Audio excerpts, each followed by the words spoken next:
All right, pack your bags and get ready to embark on a culinary trip without even leaving the country. While long trips may not be possible or affordable for everyone, it doesn't mean you can't enjoy a taste of travel in your own city. Yeah, I spoke with Carla Hall, she's co-host of ABC's The Chew, about something called destination dining. Hey, you were just in Rochester, it seems, huh? I know. I was just there. I was thinking that. I was just there. So we are so honored to get to talk to you again. And you were on our show here, not that, like I said, I think it was April, I think it was, when you were last in town with your when latest I was doing the book tour. Yeah, that's right. And I love what you're talking about now, destination dining. All right, so I'm not going to go on another vacation this year. Sad to say, my schedule won't allow it, but it's amazing where you go and how you can be transported just by eating certain foods, right? Absolutely. I mean, you can transport yourself by going to a restaurant. Let's say you're having Greek food, or you're having Indian food, or you're having Asian cuisine or sushi. But the thing is, being in Rochester, you have all of these wonderful wine trails that you can go on, and it's not that far. And so often when we treat ourselves like a guest in the area where we are, we find so much more to do. I like that. So it's kind of the concept of the staycation, if you'll pardon the cliche, but I mean it is. You know, you stay where you are and you enjoy it, right? But you look at it from a different lens. And for me, being that as I get older, and I'm so excited, and the thrifty one on the, I'm also looking for really great deals and being a smart shopper. And so with the AARP credit card, I get 3% cash back on purchases, and I eat out a lot. And my husband and I sometimes will drive, like we'll drive to Michigan. He loves to drive. And with this card, you get 3% cash back on gasoline purchases. So for us, we're like, okay, this is how we're going to plan our route. And we always trek the places to eat on that route. I see. So you make it a point to say, we're not just going to go somewhere, we're going to figure out where we're going to eat along the way. You don't make that an afterthought. Is that what you're saying? Absolutely. I have the plan. My husband loves folders, so his food folders are green, and then he has like the hotel folders. He loves his folders. Even now, they're virtual. He is like a folders guy. You know, he loves folders.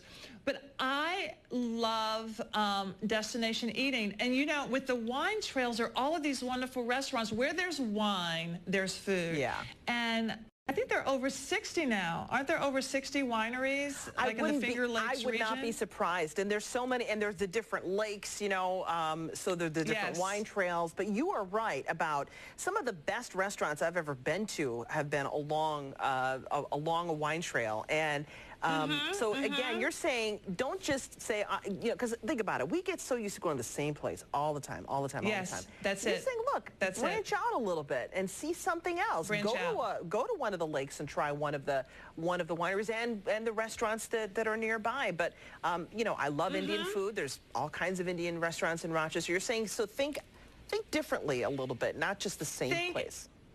Absolutely. Think differently. And what will help is before you get to the time when you're like, you know, I don't have time, I'm hungry, already have your folders and where you'll have Indian food and you have those, and you've already kind of done your homework about those. You'll have Greek food, you do Italian. And so you're like, okay, and cross off the ones that you've been to so that you're doing a new restaurant and you can have that experience.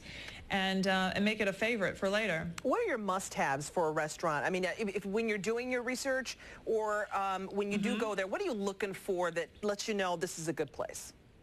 So first of all, when I'm doing my research, I will read the comments from everyone else, and I can kind of suss out what is critical and you know, it has nothing to do with the restaurant, but it's that person's point of view.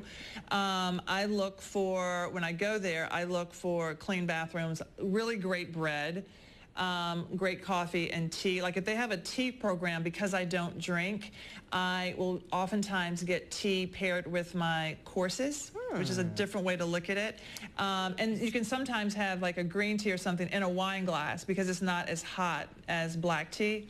Oh, wow. I look for the descriptions or how the people talk about the food in terms of that passion. Somebody who's very passionate about their ingredients and where they get them from, they have taken the time to share their passion with you. And 9 times out of 10, it's going to be really good. I love that.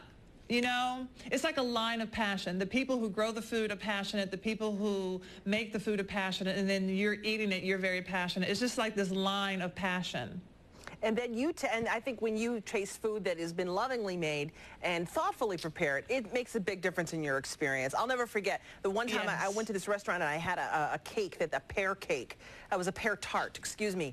And they brought it to the table. And I remember it was like an experience when I had this cake or this tart because I said, when did you make this? They said, we just made it. It just came out of the oven. And I was like, you handmade this pear tart? And it was like it was like heaven, you know, angels from heaven came down and were, you know, singing at my table. And I thought, I'm getting all excited over a pear tart. What happened to me? Exactly. I just had a recent experience like that. I had a plum tart. Oh my God, I had a plum tart. I know. And I go in and I said to her, I said, what should I have? She said, the plum. She didn't even get it out. But she said plum. I'm like, done, sold. The tart and the sweet and the crust. I was like, oh. Right?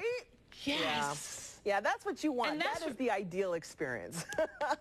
That's the ideal experience, and that's why you go to different places. You drive out. I mean, have a weekend or like on that one day, just take the family out. So you know what? We're gonna go out, and as you're going out, let's say you're going to a Greek restaurant. As you're going, play some games and talk about things that you would find in Greece. And you know, so when you get there, you have a little piece of history to make that experience that much richer. Yeah, and learn maybe a Greek phrase or learn how to say thank you or something, or and enjoy the experience. Carla, it is so good to talk to you. One thing we love when you came to Rochester was how real you are and how approachable, but you're so knowledgeable too, and that's why we love you. So thank you so much, Carla. It's great to talk to you. Thank you. Yeah, you're welcome. All right.